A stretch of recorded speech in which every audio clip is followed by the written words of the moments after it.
Oke, halo, selamat sore, hotline semuanya. Kembali bersama saya, Lutfianto Febri Handoko, host untuk sore hari ini di talk show Insecure Hilang PD, Insecure Hilang, PD Datang. Nah, tentunya Sobat Hotline semuanya, kalau berbicara ya tentang insecure, ini sudah menjadi momok yang mungkin sehari-hari dibicarakan di kalangan pelajar, mahasiswa, orang bekerja, rumah tangga, dan sebagainya. Apa sih penyebab insecure itu dan bagaimana cara kita untuk meminimalisir atau mungkin menafikan itu biar kita nantinya lebih optimal lagi dalam berkarir, berkarya, dan tentunya kita sudah hadir bersama narasumber kita. Seperti biasa, kita ditemani oleh Aku Pintar, ada Kak Nazila Ulhaki Al-Madina. Halo Kak Nazila. Halo Kak Febri. Halo, halo. Dan Kak Nazila ini masih mahasiswi ya? Iya, masih mahasiswi. Pasti pernah ngerasain insecure dong? Pernah ya? Pernah dong. Pernah. Atau sering ini? Lebih ke sering ya kayaknya ya. Oke. Dan tentunya ditemani juga dari Personal Growth Counseling and People Development ada Kak Stefani Valentia MPSI Psikolog Klinis. Selamat sore Kak Stefani. Sore Kak Febri, sore Kak Nazela. Sebelum nanti pertanyaan sebagai seorang psikolog, Kak Stefani pernah insecure juga nggak? Pernah dong. Pernah ya? Ternyata Kayaknya itu sama juga ya? manusiawi ya. Manusiawi. Oke, Sobat Heartland Network, tentunya di satu hati, hatinya kita akan langsung berbincang-bincang dengan narasumber kita yang sudah hadir pada sore hari ini. Mungkin aku pengen tanya dulu deh sama Kak Nazila. Tadi kan pernah ya merasa insecure, bahkan kadang sering seperti itu. Itu apa sih yang dirasakan? Kalau aku sih yang dirasakan suka nggak pede ya, apalagi kan jadi cewek itu kadang mungkin punya badan yang kurang proporsional tuh bikin insecure juga, atau enggak dari segi misalkan pendidikan, misalkan aku punya saudara pendidikannya lebih tinggi, lebih di kampus yang lebih ternama di Indonesia, itu kan juga bikin aku insecure ya. Jadi bikin aku kurang percaya diri gitu. Itu salah satunya ya, Kak ya. Iya, Oke, oke. Dalam mungkin apa ya, prestasi juga pernah merasa seperti itu Kakak atau dalam iya. hal yang lain? Kalau prestasi juga sering sih itu malah kayak lihat mungkin teman kelas kita ada yang udah bisa nyampe timnas ataupun dia jago di bidangnya terus sudah juara nyampe internasional kan juga bikin insecure ya itu ya. Oke, oke, oke. Jadi di sini sebagai mahasiswa pun Kak Nazila sudah ngerasain ini nih, insecure ya. Iya. Aku mau tanya deh sama Kak Stefani. Sebenarnya apa sih insecure itu, Kak Stefani? Definisi untuk seorang psikolog ya. Karena ini kadang insecure itu kadang kita kita cuma tahu aja istilahnya gitu. Tapi apa sih arti asli dari insecure ini? Insecure itu sebenarnya pengertiannya adalah feeling not good enough, merasa tidak cukup baik. Tidak Oke. cukup baik dalam hal apa ya bisa macam-macam. Kalau tadi Kak Nazela mungkin lebih ke arah prestasi akademik gitu ya. Bisa juga dalam relationship, bisa juga dalam pekerjaan, bisa juga dalam pertemanan. Jadi bisa kemana aja. Intinya adalah tadi feeling not good enough gitu sih Kak Febri.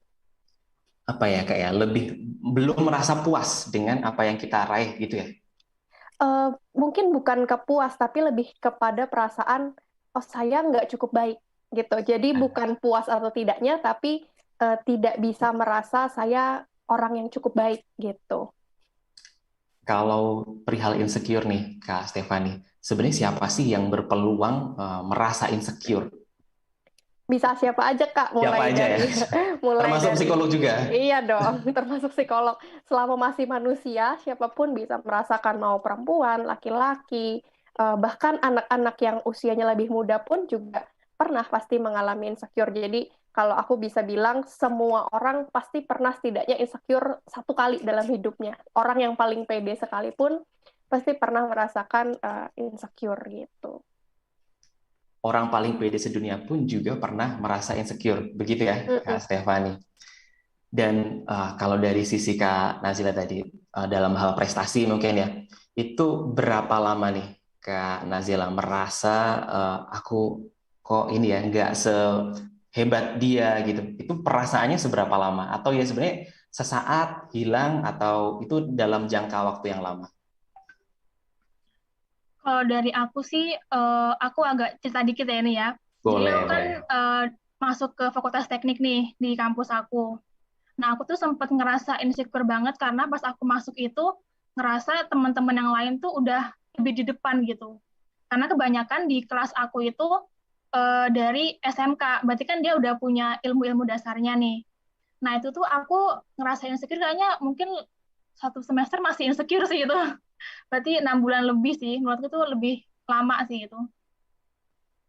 Lumayan lama ya, Kak Nazila. Lumayan lama. Heeh. Kalau 6 bulan itu, kalau dari Kak Stefani itu waktu yang cukup lama atau so-so aja kayak gitu? Termasuk cukup lama ya. Cukup lama ya. Mm-mm. Aku malah lebih penasaran gimana tuh Kak Nazela waktu itu menghadapinya sampai bisa apa ya move on gitu dari rasa insecure itu sih. Kalau aku menghadapinya lebih ke ngejar sih, ngejar. Kalau bisa aku memahami materi-materi yang emang menurut aku gampang dulu deh dipahamin, karena kan aku belum punya dasar-dasarnya nih. Kalau mereka udah punya dasar dari SMK itu. Nah, aku mulai dari yang gampang-gampang dulu yang aku pahamin. Habis itu lama-lama baru belajar yang agak sedikit naik dan naik, akhirnya kita bisa paham dari nyampe atas itu. Oke. Oke.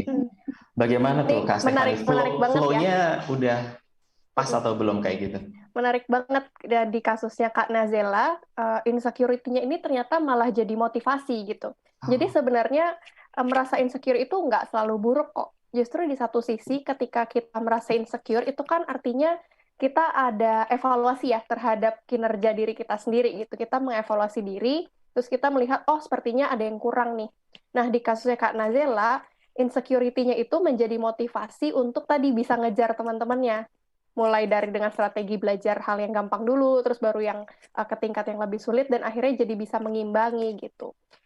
Jadi kalau di kasus Ekanezela, ini contoh yang bagus gitu ya contoh dalam yang bagus ini. menghadapi, tapi akan jadi bermasalah nih kalau insecurity-nya ini bukannya memotivasi, tapi malah bikin down, bikin kita makin bandingin diri sama orang, terus kita makin tertekan, terus kita makin merasa apa ya, buruk gitu. Nah, itu yang tentunya kita hindari ya, nggak pengen sampai ke arah situ gitu sih.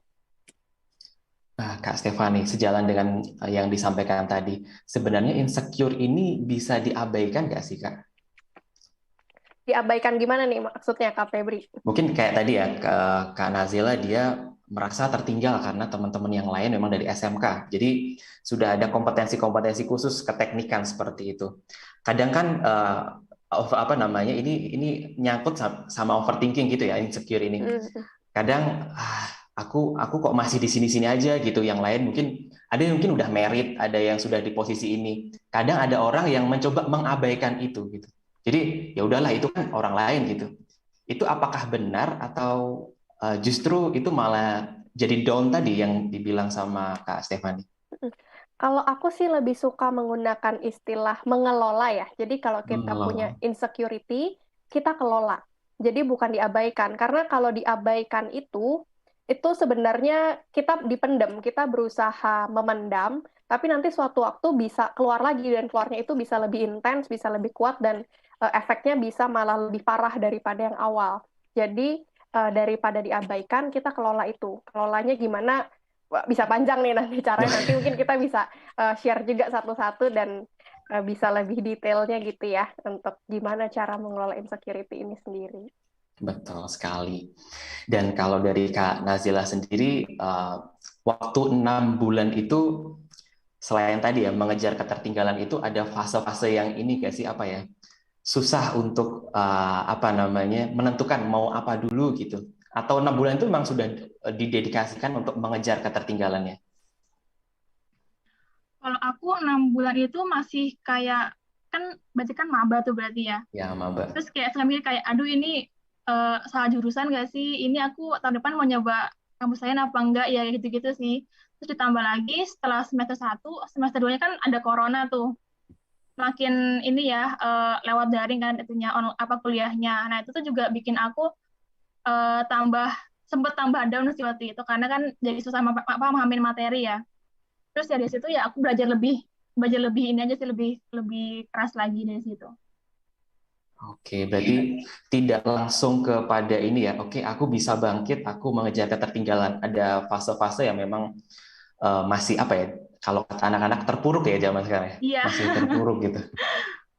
ada banget. Apalagi tambah itu tadi corona tadi kan lebih terpuruk lagi ya. Jadi double terpuruknya nih. Ada insecure gara-gara ketinggalan, tambah lagi ada corona, jadi double terpuruknya. Oke, oke.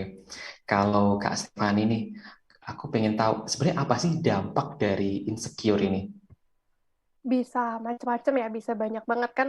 Insecure itu kan bisa tadi di berbagai aspek dalam hidup kita, mulai dari pekerjaan kah, mungkin body image kah, self image kita terhadap diri sendiri, relasi, apapun gitu semua aspek. Jadi dampaknya pun bisa kemana-mana. Kalau misalnya insecure-nya dalam hal relasi, misalnya berhubungan dengan orang lain, bisa jadi karena kita insecure kita jadi menarik diri.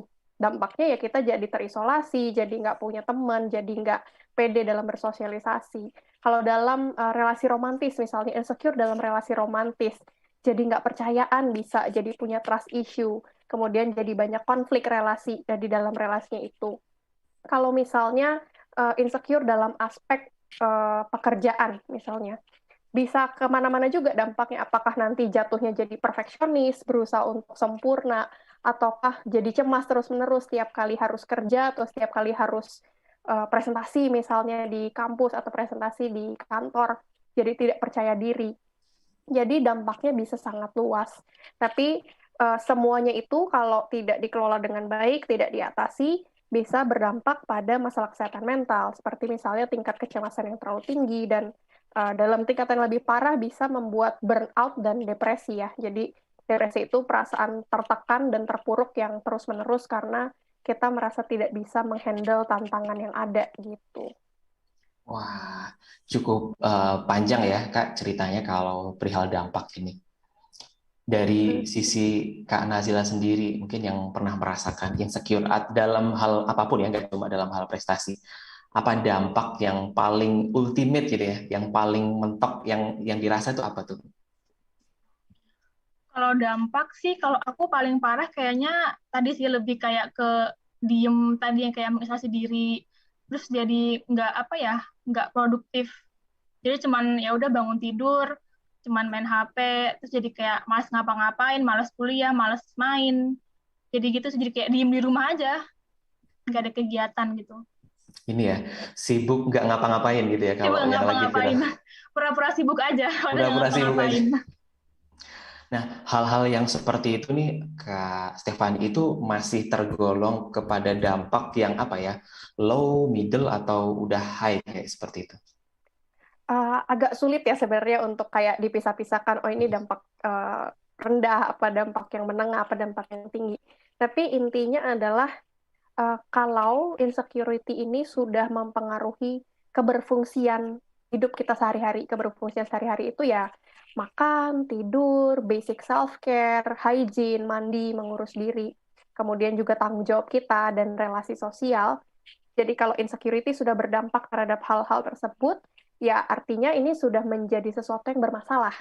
Artinya kita perlu mencari cara yang lebih efektif untuk bisa mengatasi insecurity ini supaya bisa mengembalikan fungsi kehidupan kita sehari-hari gitu sih. Oke, oke. Ini jadi memang cukup ini ya, Kak Stefani. Terkadang kalau baca di Twitter gitu ya, aku kurang tahu ini apakah ada relasi gitu antara insecure, overthinking, apa ya, anxiety gitu. And anxiety. Anxiety. Itu apakah ada hubungannya atau itu ada sebab akibat aja kayak gitu? Semuanya berhubungan sih. Jadi kalau kita ngomong masalah psikologis gitu ya, kita nggak bisa terlalu pisahkan, oh yang ini insecurity, saya insecurity aja, saya insecure aja tapi nggak ada overthinkingnya, atau saya overthinking aja tapi saya nggak ada anxiety-nya, enggak. Jadi semuanya itu eh, apa ya, saling berhubungan dalam diri kita. Jadi kalau kita nyebut insecure, ya akan beririsan juga dengan kecemasan, akan beririsan juga dengan overthinking, akan beririsan juga mungkin dengan perfeksionisme. Jadi itu di satu area yang sama sih, Kak, mirip-mirip semua. Itu adalah akarnya dari kecemasan gitu. Kecemasan, overthinking, dan yang lain sebagainya. Kalau dari sisi Kak Nazila, waktu mengalami tadi ya sampai 6 bulan tadi, pernah mungkin curhat mungkin atau apa nih hal yang dilakukan selain memang untuk mengejar ini prestasinya sendiri ya, untuk mengurangi rasa insecure-nya. Untuk nguranginnya aku lebih ke curhat ke temen ya, karena biar plong juga, jadi biar nggak semua beban tuh di diri sendiri. Jadi sempat curhat ke teman, curhat ke kakak, ke orang tua. Tapi ya abis itu kalau udah selesai curhat, kadang insecure lagi, kadang kepikiran lagi. Kayak gitu sih, Kak. Fase-fase seperti itu apa sering terulang nih Kak Nazila? Kayaknya cukup sering sih, Kak. Kalau fase-fase gitu cukup sering.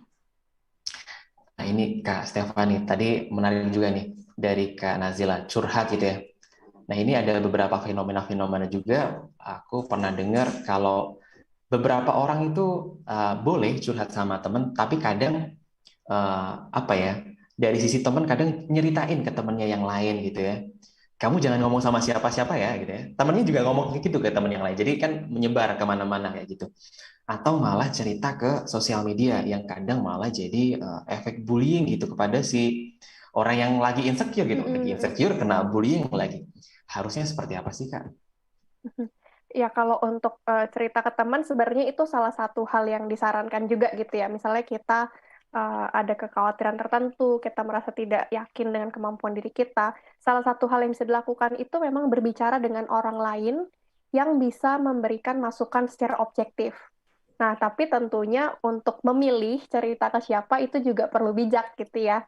Jangan Mana ngasal nih, ya. iya, mana nih temen yang beneran nggak dilanjutin ceritanya, atau mana temen yang mungkin kayaknya kurang cocok untuk diceritakan. Jadi memang perlu berhati-hati sih milih ke siapa kita mau bercerita. Kalau mau paling aman ya ceritanya ke psikolog gitu ya, sudah terjamin secara kode etik dan confidentiality, pasti tidak akan diceritakan ke siapa-siapa dan dibantu juga secara coping skills-nya gitu. Tapi memang untuk langkah pertama cerita ke teman itu sebenarnya sesuatu yang cukup baik. Tinggal bijak dalam memilih orang yang diceritain, Kak Febri sama Kak Nazela ya. Oke, oke, oke. Nah, kembali lagi nih sama Kak Nazila tadi, dengan bercerita ke teman, itu apa yang dirasakan? Yang dirasain lebih plong juga, terus ternyata teman yang aku ceritain pernah ngerasa juga kayak gitu, jadi kayak dia juga ngerasa aduh salah jurusan gak sih, aku juga kayak agak-agak bingung, jadi kita berdua sama-sama bingung, jadi ya sama-sama apa ya, sama-sama plong juga sih jadinya ujung-ujungnya. Oke, oke. Tapi nggak sampai pada itu ya, yang tadi ya, yang maksudnya temennya nyebarin ke teman-teman yang lain atau Oh malah enggak, jadi bahan apa? enggak, Bahan gibah, bahan gosip, gosip. gibah. Enggak sih, alhamdulillah nggak nyampe situ sih. Oke, tadi menarik nih, ngerasa salah jurusan kayak gitu ya kayak. Itu merasa, karena ini nih Kak Stefani mungkin bisa dikoreksi kalau aku salah, dari data IDF nih Kak, 2017 itu dia bilang kalau 87% gitu ya, mahasiswa dia merasa salah jurusan. Apakah sebenarnya salah jurusan itu taunya kalau sudah masuk jurusannya, atau sebenarnya bisa bisa di filtering nih dari awal kayak gitu? Sebenarnya kalau menurutku sih itu sesuatu yang bisa dicegah ya sebelum kita sampai merasa salah jurusan, eh, bisa dicegah dulu. Kenapa ya? Ada orang-orang yang kemudian banyak bahkan merasa salah jurusan. Pertama, mungkin kurangnya riset terhadap jurusan itu sendiri. Kayak misalnya, eh, paling gampang deh dari jurusanku dulu sendiri gitu ya, di psikologi. Orang pasti berpikir, ah psikologi enak, nggak ada hitungannya. Oh, jangan salah, hitungannya tetap banyak di situ. Oh iya, statistik ya Statistika, itu. kemudian juga ada metode kuantitatif dan lain sebagainya. Itu kan semua hitungan. Nah, itu kan kesalahpahaman itu terjadi karena kurangnya riset mengenai jurusan yang dipilih itu sendiri. Kedua, mungkin kurangnya pengenalan terhadap diri sendiri gitu. Jadi diri sendiri belum tahu nih minat saya sebenarnya kemana, kira-kira saya tertariknya di bidang apa, kemudian strength saya sebenarnya di mana, atau saya kurang cocoknya itu belajar hal-hal seperti apa. Kurangnya pengenalan terhadap diri sendiri itu bisa mengakibatkan tadi merasa salah jurusan. Jadi Merasa salah udah jurusan. masuk dulu, terus baru, oh ternyata saya nggak suka ini ya, gitu. Nah, itu kan sebenarnya hal-hal yang bisa dicegah gitu ya, Kak Febri.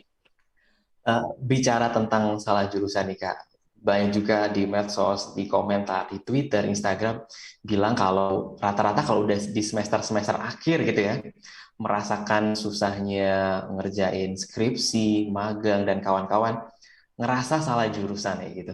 Sebenarnya apa sih yang harus dilakukan oleh para mahasiswa di level itu gitu? Hmm. Kalau udah sampai di tahap skripsi, sebenarnya kan itu udah tinggal sedikit lagi ya. Gitu. Jadi kalau bilang merasa jurusan, menurutku mungkin kurang tepat. Lebih tepatnya kaget aja karena belum pernah nih menghadapi tantangan yang seperti skripsi. Kalau pas SMA kan mungkin ada karya tulis, tapi nggak seperti skripsi gitu, nggak semendalam itu. Jadi ini jadi satu hal baru, menjadi tantangan yang cukup berat, dan membuat orang-orang memikirkan bahwa cara paling mudah apa sih? Ya kabur gitu. Bilang salah jurusan, berhenti, keluar, itu kan menyelesaikan masalah secara instan. Tetapi apakah itu kemudian jadi solusi yang tepat kan belum tentu juga gitu. Jadi apa yang sebaiknya dilakukan ya stick with it gitu. Jadi tetap bertahan di situ, dicari satu persatu. Wajar kok kalau merasa kesulitan karena ini suatu hal yang baru. Tapi kalau melihat kayak orang lain bisa, kakak kelas bisa, masa iya sih aku nggak bisa gitu. Jadi mulai dari mencari resource-resource sumber daya apa yang bisa saya lakukan, yang bisa saya kumpulkan dan saya gunakan. Apakah mungkin lebih banyak membaca, lebih banyak ngobrol dengan teman, ngobrol dengan senior, ngobrol dengan dosen untuk bisa pelan-pelan ya menyelesaikan skripsi itu gitu. Menarik sih ini Kak Stefani karena eh, bahkan nggak ngomong di semester akhir aja ya, kadang sampai nambah-nambah nih semesternya sampai plus-plus kayak gitu. Apakah seperti itu juga karena diakibatkan karena dia denial gitu, mengabaikan terus akhirnya dipendem-pendem terus akhirnya malah tidak optimal mengerjakan skripsinya dan menyelesaikan perkuliahannya atau karena apa ya biasanya Kak? Bisa macam-macam sih ya. Biasanya Ya. nggak ada satu faktor. Cuma kalau dari yang aku amati paling banyak itu bukan denial, tapi lebih kepada avoiding, menghindar. Oh, Karena menghindar. paling gampang kan tadi ya, paling gampang untuk dalam tanda petik menyelesaikan masalah adalah dengan kabur. Kalau kabur kan kita tidak berhadapan lagi nih dengan skripsinya. Udah semester depan aja lah mikir skripsinya. Terus semester depan, aduh semester depannya lagi aja. Kabur itu kan memberikan escape sementara, tetapi dalam jangka panjang itu bukan sesuatu yang efektif. Tetap pada akhirnya harus dihadapi. Jadi sebenarnya yang ya balik lagi yang perlu dilakukan adalah dihadapi, bukan kabur gitu. Meskipun memang mungkin akan memunculkan perasaan tidak nyaman, susah, sulit. Ya kalau kalau gampang semua orang juga bisa dengan mudah gitu ya lulus S1 gitu ya. Kenyataannya kan memang karena ini jenjang pendidikan yang lebih tinggi, stakes-nya lebih tinggi, dan dengan pendidikan yang lebih tinggi kan juga lebih terjamin juga nanti pekerjaan yang lebih baik. Ya tentu ada harga yang harus dibayar, salah satunya dengan tadi berjuang mengerjakan tantangan berupa skripsi ini, misalnya seperti itu. Oke, seru banget nih Kak Stefani dan Kak Nazila untuk perbincangan pada sore hari ini. Tapi sebelumnya ada yang mau lewat dulu. Jadi saat lagi kita akan mendengarkan jeda dari Headline. Silahkan Headline. Oke, kembali lagi bersama saya Lutfianto Febri Handoko untuk acara talk show Insecure Hilang PD Datang, tentunya di Left at Network Hotline 100,6 FM. Masih bersama narasumber kita dan yang tentunya mendukung kita dari Aku Pintar, ada perwakilannya yaitu Kak Nazila Ulhaki Almadina. Beliau mahasiswi dari program studi Teknologi Informasi jurusan Pendidikan Teknik Elektronika dan Informatika Universitas Negeri Yogyakarta. Dan tentunya bersama partner kami, yaitu Personal Growth, Counseling, and People Development bersama Kak Stefani Valentia, MPSI, Psikolog Klinis. Oke, sahabat headline, kita tadi sudah bercerita tentang apa itu insecure, siapa saja yang bisa berpeluang terkena insecure. Ternyata semua orang berpeluang untuk terkena insecure, dari pelajar, mahasiswa, pekerja, rumah tangga, dan lain sebagainya. Tentunya hal ini perlu kita waspadai bersama, bagaimana cara mengantisipasinya, dan tentunya dengan mengantisipasi insecure ini akan mengoptimalisasi kerja kita, pendidikan kita, tentunya karir kita semakin lebih baik lagi. Oke, bersama kita sudah ada Kak Nazila dan Kak Stefani. Aku pengen tanya-tanya lagi nih Kak sama Kak Nazila. Tadi sempat curhat gitu ya sama temen untuk apa ya, dapetin bonding lagi atau mungkin meningkatkan semangat gitu. Tapi pernah nggak sebaliknya, temen yang curhat sama kamu dan bagaimana kamu men-treat dia gitu? Pernah sih waktu itu ada teman aku yang curhat ke aku juga, ngerasa kayak aduh sanggup gak ya aku nyampe skripsi nanti, aduh kayaknya berat ya, kok kayaknya aku juga salah jurusan ya. Nah aku di situ nanggepinnya berusaha ngasih semangat ke dia, terus juga ngeyakinin dia sih, karena eh, kalau kamu udah bisa masuk pasti bisa keluar juga. Aku gituin sih, jadi kayak ngasih apa ya, motivasi ke dia juga supaya tetap semangat, dan juga tetap kalau emang ada beban ataupun apa-apa bisa cerita ke aku lagi ya gitu sih Kak. Wow, enak banget nih. Kak Nazila ini supportive banget ya sama temennya. Berarti yang seperti itu sebenarnya cukup baik ya, tindakan awal preventif yang baik berarti Kak Stefani, untuk mungkin mengurangi overthinking yang terlalu berlebihan. Iya, iya. Jadi ketika kita dalam posisi yang diceritain gitu ya sama teman-teman ada insecurity tertentu, kemudian mereka cerita ke kita, hal paling pertama yang bisa kita lakukan adalah mendengarkan dan menunjukkan bahwa kita berempati. Berempati itu artinya kita memahami posisi dia. Jadi kita bisa menyampaikan, oh iya pasti sulit ya di posisimu, aku paham, aku juga pernah kok merasa insecure, pasti nggak enak ya merasa insecure. Terus baru kita bisa tambahkan dengan kata-kata penguatan gitu. Kalau kalau memang memungkinkan, kita bisa juga menawarkan gitu bantuan. Tanyakan saja kira-kira ada nggak yang bisa aku bantu kamu supaya kamu bisa kembali semangat, bisa balik on track gitu. Tapi tentunya juga perlu mempertimbangkan kondisi kita pribadi ya. Jangan sampai kitanya juga lagi dalam keadaan tidak bisa membantu, terus kita nawarin nanti malah kita yang overwhelm sendiri. Jadi setidaknya mendengarkan itu udah membantu banget kok untuk teman-teman kita. Oke, kalau ini dan yang tadi sebelum jeda kita bercerita tentang ketika dia sudah terkena dampak dari insecure, overthinking dan kawan-kawannya ini. Dari sisi psikologi sendiri, langkahnya bagaimana sih Kak untuk mencegah overthinking? Kalau mencegah sebenarnya agak sulit ya. Jadi Oh, seperti agak yang sulit tadi ya. aku udah bilang gitu ya, insecure, overthinking itu sebenarnya sangat wajar kok, sangat alami dan sangat natural. Karena di satu sisi itu adalah cara kita juga untuk mengevaluasi diri. Nah, tapi kita perlu sadar nih, kalau kita sudah mulai mengevaluasi diri, kita perlu tahu cukup gitu. Jadi nggak dilanjutkan terus-menerus. Kalau kalau dilanjutkan kan jadinya yang tadi ya, jadi mengganggu keberfungsian. Jadi kayak Kanazela tadi, jadinya malah nggak produktif, pengennya cuma kayak tiduran aja, udahlah nggak usah melakukan apa-apa gitu. Jadi kalau dibilang mencegah itu sulit, tapi lebih tepatnya kalau kita udah mulai insecure, kita sadar, lalu kita berhenti. Itu sih yang lebih tepatnya. Nah, itu Kak, itu kadang mungkin aku pribadi ya, kadang ngerasa susah juga buat merasa sadar gitu, buat oke, sudah harus kembali ke track lagi nih. Kadang masih suka banding-bandingin, wah si ini sudah di fase ini nih, si ini udah sampai ini gitu. Apa ya, gimana cara menumbuhkan bahwa kayaknya udah cukup deh kita buat banding-bandingin sama orang lain, ini jalan kita gitu.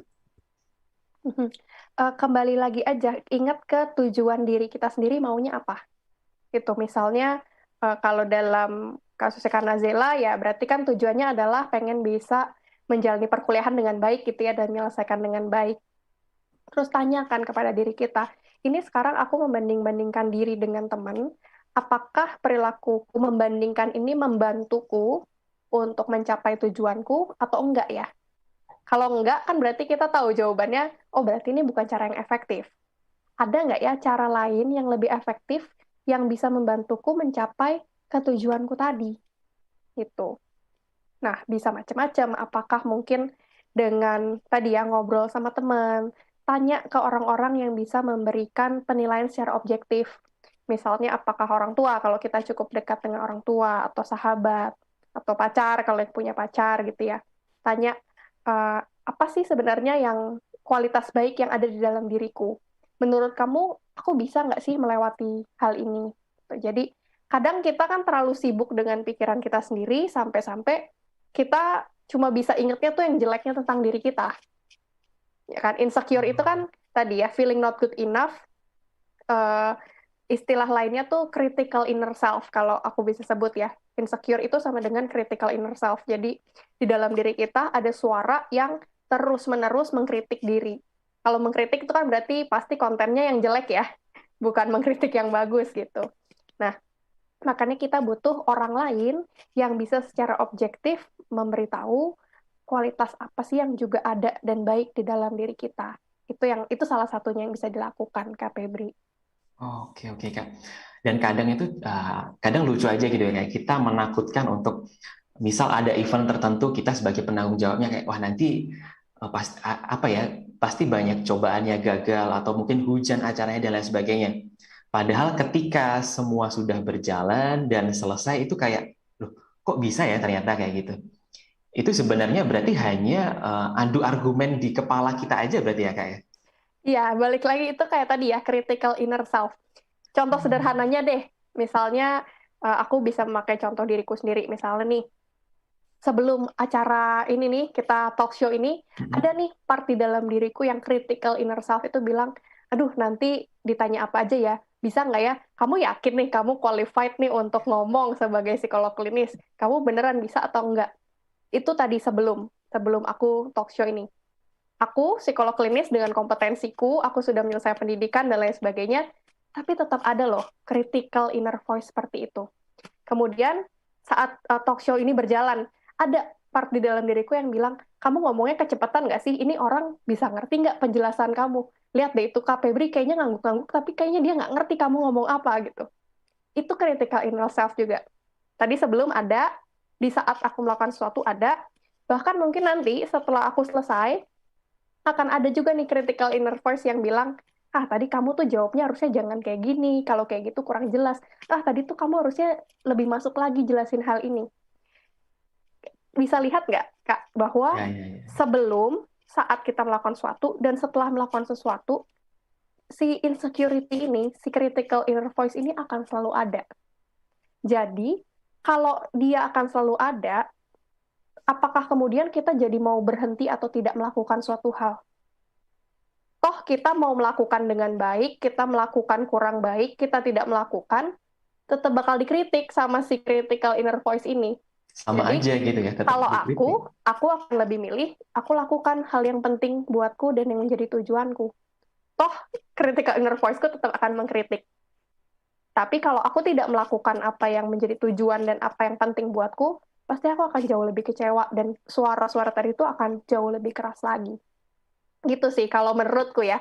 Mungkin kalau dari Kak Febri atau Kak Nazela ada tanggapan atau ada pengalaman terkait hal itu. Ini cukup deep banget ya kayak karena bener banget sih kadang kita sampai mungkin dipuji orang karena suatu prestasi atau apapun itu, tapi kadang di dalam diri kita kayak, halah masih segitu loh, kayak gitu. Kalau dari sisi Kanazila sendiri bagaimana? Ketika ternyata ketakutannya tadi sudah terjawab setelah 6 bulan ya, bisa menyelesaikan insecure-nya tadi. Apa yang dirasakan dan apakah masih ada pergolakan atau pergejolakan nih di kepalanya bertentangan dengan dirinya sendiri dengan kritik oleh diri sendiri gitu. Kalau tentang di kepala nih, pasti tetap masih ada ya. Sampai Masih ada sekarang ya? tetap masih ada.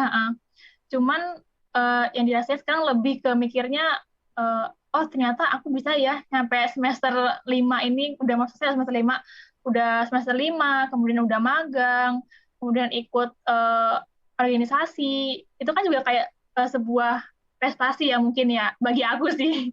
Bagi aku sebuah prestasi yang eh, menurutku itu keren banget sih. Nyampe sekarang aku bisa menyelesaikan dengan baik menurut aku. Gitu sih Kak. Kalau dari Kak Nazla, maksudnya bagaimana nih cara memotivasi dirinya gitu? Motivasi diri aku lebih ke pengen dapat apa ya, kepuasan diri sendiri sih. Ngejar ngejar kepuasan diri sendiri, aku pengennya gimana tujuan aku di awal, misalkan aku ikut magang nih. Nah, tujuan aku tuh apa sih dari awal ikut magang ini? Jadi aku mau mengejar itu sih, Kak. Oke, fokus on target kayak gitu ya. Nah, ini seperti itu apakah salah satu ini tips and tricks nih Kak Stefani untuk biar kita lebih cepat nih bangkitnya dari tadi insecure. Aku setuju banget sama yang Kak Nazila lakukan, itu bagus banget. Itu juga salah satu hal yang biasanya aku sarankan ke pasienku yang sering mengkritik diri sendiri, yang insecure. Kita perlu membuat daftar pencapaian apa sih yang sudah saya berhasil raih di masa lalu. Jadi itu kan membantu kita juga untuk melihat secara objektif. Kalau di Kanazela tadi jadi bisa lihat, oh ternyata meskipun waktu itu aku struggling, waktu itu aku udah kayaknya merasanya berat banget, ternyata aku udah mencapai ini, ikut organisasi ini, ikut magang ini. Itu kan jadi menumbuhkan perasaan percaya diri ya, oh ternyata saya bisa kok. Nah, itu tadi seringkali pencapaian-pencapaian kita itu tertutup sama insecurity kita, karena kita ingatnya cuma yang jelek dan yang negatif. Padahal ada juga kok hal-hal yang sudah baik kita lakukan. Jadi itu memang jadi salah satu tips untuk melist down setiap kali kita berhasil meraih suatu pencapaian. Dan pencapaian itu nggak harus besar kok. Maksudnya nggak harus kayak, oh menang Olimpiade tingkat nasional dulu, enggak. Pencapaian itu menyelesaikan semester 1, lulus semester 1, itu kan juga pencapaian. Gitu. Jadi kita perlu lebih bersikap lebih lembut juga ya sama diri sendiri, jangan galak-galak gitu sama diri sendiri, dan jangan terlalu keras sama diri sendiri gitu. Suka sama kalimat yang terakhir, jangan terlalu kelas sama diri sendiri gitu ya. Keren, keren, keren. Kalau dari Kak Nazila nih, di posisi sekarang, insecure itu tentang hal apa? Kalau tadi mungkin ketertinggalan karena teman-teman yang teknik, dan sedangkan kamu mungkin dari SMA mungkin ya. Iya. Kalau di posisi ini insecure dalam hal apa? Kalau di posisi sekarang, aku lebih insecure buat skripsi nanti sih. Lebih kayak, aduh ntar skripsi gimana ya, ambil judul apa ya, nanti kira-kira dospemnya enak nggak ya, terus belum kalau misalkan dapetnya yang nggak enak atau gimana gitu kan juga agak-agak bikin insecure ya.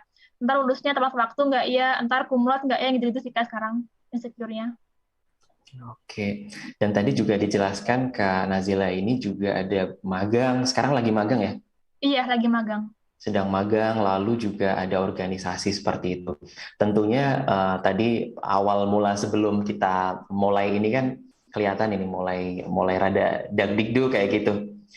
Bagaimana di posisi Kak Nazila yang sekarang yang sudah melewati beberapa proses tadi, sudah ikut organisasi, magang dan lain sebagainya. Di situasi seperti ini, cara meningkatkan percaya diri. Cara ningkatin percaya diri. Lebih aku kalau sekarang lebih fokusnya ke apa yang aku bisa aja dulu. Jadi jangan terlalu mikirin kayak, aku nggak bisa coding deh. Padahal aku anak TI gitu kan, yang gitu-gitu kayak aku mikirnya apa yang aku bisa, ya udah aku jalanin itu dulu. Jangan mikirin yang nggak aku bisa. Oke.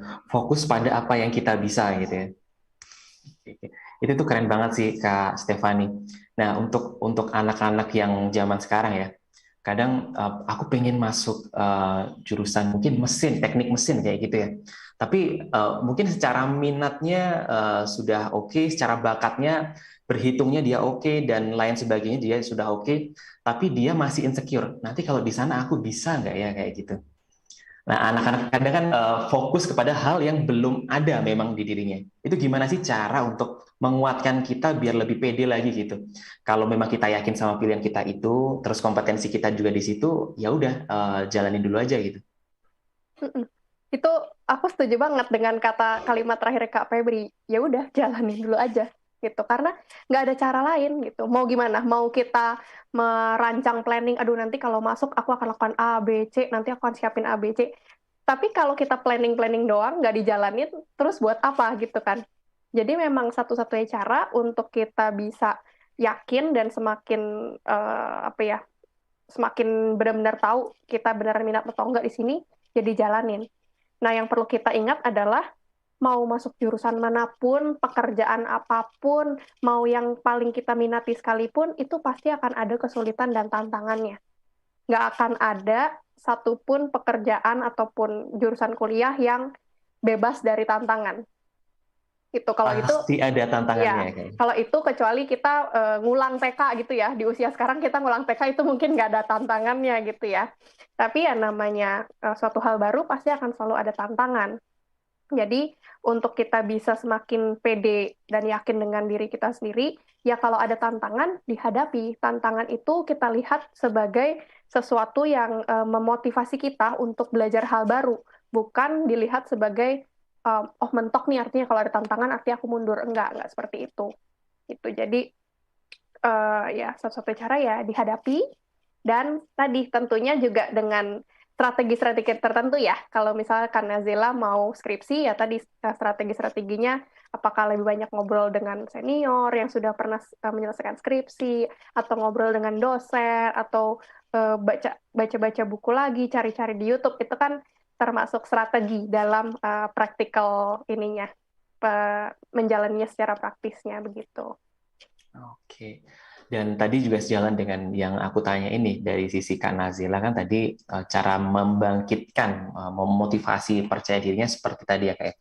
Kalau dari sisi psikologis itu ada flow-nya nggak sih Kak? Atau mungkin cara tertentu untuk orang bisa, oke, di titik seperti ini cara membangkitkan motivasiku, percaya diriku seperti ini gitu. Pertama fokus ke tujuan sih, fokus ke tujuan. Yang kedua fokus pada here and now atau masa sekarang, masa sini kini. Jadi ini aku share sedikit fakta unik gitu ya.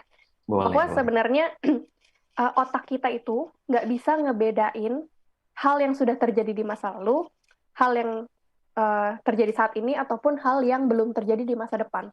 Jadi ketika tadi nih, misalnya karena Zela membayangkan, aduh nanti skripsi bisa nggak ya? Aduh gimana ya kalau dapat dosen yang susah? Aduh gimana ya kalau ternyata nanti subjek penelitiannya atau topiknya susah? Itu kan sesuatu yang sebenarnya belum terjadi. Tetapi ketika kita memikirkan hal itu, otak kita itu mempersepsinya itu sudah terjadi saat ini. Gitu. Jadi rasa cemas yang muncul itu benar-benar nyata. Padahal kan halnya belum kejadian. Sama juga ketika kita memikirkan misalnya kegagalan di masa lalu. Kegagalan di masa lalu kan itu bisa jadi salah satu penyebab munculnya insecurity gitu ya. Ketika kita mengulang memikirkan hal-hal di masa lalu, kegagalan, hal-hal tidak menyenangkan, otak kita itu taunya itu lagi terjadi saat ini. Gitu. Jadi semakin banyak kita mikirin masa lalu dan masa depan, ya akan semakin insecure, semakin cemas, semakin tidak percaya diri. Nah, gimana caranya untuk bisa fokus ke yang ada di masa saat ini? Ya, tadi balik lagi. Ingat yang di masa lalu itu sudah terjadi, tidak bisa diubah. Yang di masa depan belum terjadi. Mau dipastiin kayak gimana pun, kita nggak akan tahu apa yang akan terjadi masa depan. Jadi fokusnya ke saat ini. Dalam 24 jam ke depan, apa sih yang bisa saya lakukan untuk mempersiapkan diri? Gitu. Jadi kalau dalam konteksnya skripsi, dalam 24 jam ke depan, ada nggak yang bisa saya lakukan untuk mempersiapkan diri untuk skripsi? Kalau nggak ada, ya artinya belum saatnya dipikirin. Kalau ada, ya dilakukan. Gitu. Jadi sederhananya, fokus aja dulu ke 24 jam ke depan, apa yang bisa saya lakukan. Kemudian untuk meningkatkan motivasi juga ingat tujuan akhirnya. Kenapa sih hal ini penting buat saya? Apa sih yang pengen saya capai? Kalau bagi mahasiswa ya, kenapa ini penting bagi saya? Ya saya ingin lulus. Kenapa penting bagi saya untuk lulus? Karena saya ingin bekerja. Karena saya ingin punya masa depan yang lebih baik. Karena saya ingin membantu keluarga dan lain sebagainya. Itu menjadi bahan bakar yang memotivasi kita untuk bisa fokus, pede sama apa yang bisa kita lakukan sekarang. Keren, keren. Pada intinya adalah siapapun kita, apapun posisinya kita, semua orang pasti pernah merasakan namanya insecure ini. Nah, yang jadi pertanyaan adalah insecure itu bisa dihilangkan nggak sih? Kalau mungkin dari sisi Kak Nazila, mungkin yang mungkin sampai sekarang pun juga masih sama ya, kita sama merasakan insecure. Insecure itu menurut Kak Nazila bisa dihilangkan nggak sih? Kalau menurut aku kayaknya nggak bisa sih Kak. Mungkin misalnya tadi kayak apa yang Kak Stefani bilang dikelola sih kayaknya. Oke, asik. Jadi biar ketika insecure itu datang, kita siap gitu. Kita lebih lebih oke, lebih pede untuk menghadapi itu. Iya. Nah, betulkah itu Kak Stefani kalau dari sisi seorang psikolog? Aku sih lebih setuju dengan itu ya. Kalau kita bilang insecure dihilangkan, kayaknya juga nggak realistis gitu. Karena misal nih, dalam setiap tahap hidup kita pasti kan ada aja ya hal-hal yang menjadi tantangan yang kita belum pernah lakukan sebelumnya atau memunculkan ketidakyakinan. Jadi, oke, mungkin insecurity yang terkait kuliah, pas udah lulus kuliah ya selesai. Tapi pas kerja, ya bisa aja ada muncul insecurity baru. Yang bisa kita lakukan adalah mengelolanya. Jadi setiap kali kita merasa insecure, kita cepat sadarnya, oh saya lagi insecure nih. Sekarang strategi apa ya yang bisa saya lakukan untuk mengelola insecurity ini dan lebih percaya diri dan fokus sama tujuan kita. Gitu. Oke, oke. Thank you Kak Nazila dan Kak Stefani. Ini cukup dalam ya pembicaraan pada sore hari ini, bahwasanya termasuk saya, Kak Stefani juga yang seorang psikolog, Kak Nazila juga yang saat ini sudah mahasiswa dengan berbagai kesibukan, juga mengalami hal yang sama, yaitu insecure. Hanya saja bagaimana kita lebih kuat nih daripada si insecure-nya gitu. Jangan sampai dianya yang lebih kuat dan mengontrol diri kita sehingga kita nggak produktif seperti itu. Dan di sini ternyata kita juga sudah di penghujung acara, Kak Stefani dan Kak Nazila. Jadi boleh dikasih wejangan ya, kalau wejangan ke sesamanya nih, ke sesamanya. Kalau dari Kak Nazila boleh nih ke sesama mahasiswa-mahasiswi yang lainnya. Kak Stefani juga boleh, mungkin sebagai seorang psikolog, mungkin kepada calon kliennya atau mungkin pada masyarakat umum yang sedang mendengarkan siaran headline pada sore hari ini. Silahkan Kak Nazila.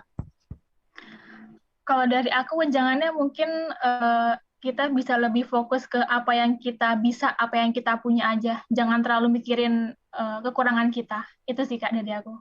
Wow, cukup singkat dan padat ya, bahwasanya yaitu urusan kita yang kita bisa ini ya udah kita kerjain dulu. Jangan terlalu mikirin apa yang memang belum kita bisa gitu ya. Karena yang belum Iya. kita bisa ya udah kita pelajari nanti di waktu mendatang seperti itu. Kak Stefani, boleh Kak Stefani diberikan. Setuju banget aku sama Kak Nazila, itu keren banget. Fokus sama apa yang kita bisa gitu ya. Mungkin kalau dari aku, insecurity itu hal yang wajar. Semua orang pasti pernah menghadapi dalam setiap fase kehidupan. Mungkin akan ada waktu-waktu kita merasa insecure. Tetapi yang lebih penting adalah tadi yang juga sudah disampaikan Kak Febri. Jangan sampai insecurity ini kemudian menghalangi kita untuk kita mencapai hal-hal yang penting bagi kita, hal-hal yang menjadi value kita, dan hal-hal yang menjadi tujuan hidup kita. Nah, buat teman-teman yang mungkin merasa masih kesulitan untuk mengelola insecurity-nya, jangan malu, nggak usah takut untuk mencari pertolongan profesional kesehatan mental, salah satunya ke psikolog klinis. Dan boleh banget juga kalau mau berkunjung ke Personal Growth, langsung aja cek ke websitenya www.personalgrowth.co.id untuk booking session. Numpang promosi ya, Kak ya. Boleh banget Kak Stefani, dan ini juga pesan berarti buat teman-teman semuanya, teman-teman hotline dimanapun berada, bahwasanya jangan sampai kita self diagnose gitu ya. Jangan seperti itu, karena takutnya itu lebih kepada persepsi saja, begitu ya Kak Stefani, sehingga ketika memang dirasa sudah pada level tertentu, sudah mengganggu produktivitas, sudah mengganggu sampai tadi ya kebersihan, mandi dan lain sebagainya, itu perlu berkonsultasi dengan psikolog. Yes. Pasti mungkin buat penutup Kak Stefani, apa pentingnya untuk berkonsultasi dengan psikolog, dan itu bisa dilakukan ketika insecure, overthinking atau apapun itu di level mana? Sebenarnya bisa dari kapan aja ya. Jadi kalau ke psikolog itu nggak harus pas udah sakit kok.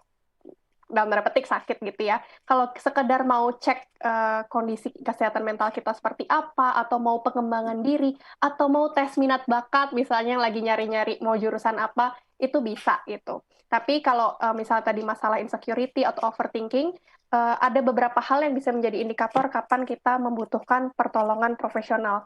Yang pertama tadi sudah mengganggu keberfungsian sehari-hari, makan, tidur, relasi sosial, kemudian mengganggu keamanan diri sendiri dan orang lain, misalnya ada tindakan menyakiti diri, kemudian juga ada pikiran-pikiran bunuh diri, atau tadi ya, kondisi depresi dan juga mengganggu orang lain. Yang ketiga adalah terganggunya relasi dan juga pekerjaan kita sehari-hari. Itu bisa menjadi indikator kapan kita mulai perlu consider pertolongan profesional, begitu. Oke, thank you Kak Stefani. Dan ini sebagai penutup untuk sesi kita pada sore hari ini, yaitu talkshow Insecure Hilang, PD Datang. Di mana kita harus paham bahwasanya insecure ini udah kayak sahabat gitu. Dalam artian dia datang untuk mengingatkan kita bahwa memang ada tantangan di kedepannya. Sehingga apa yang perlu kita lakukan, kitanya harus lebih siap seperti itu. Dan jangan malu buat sahabat hotline dimanapun berada ketika memang pada level tertentu tidak bisa mengontrol insecure-nya, overthinking-nya, atau apapun itu, bisa langsung berkonsultasi dengan psikolog. Salah satunya dari personal growth gitu ya. Salah satu bisa sama Kak Stefan ya, betul ya Kak Stefan? Iya. Psikolognya psikolog klinis ya, jangan salah soalnya psikolog ada beberapa jenis gitu. Iya, itu. Oke, sekali lagi terima kasih Kak Stefani, terima kasih Kak Nazila. Semoga perbincangan kita pada sore hari ini di Heartland Network, tentunya di 100,6 FM, bisa menjadi manfaat untuk bersama. Dan sampai berjumpa di acara talk show selanjutnya di Satu Hati Indonesia. Satu hati, hatinya kita di Jumat mendatang. Saya Febri undur diri. Selamat sore semuanya.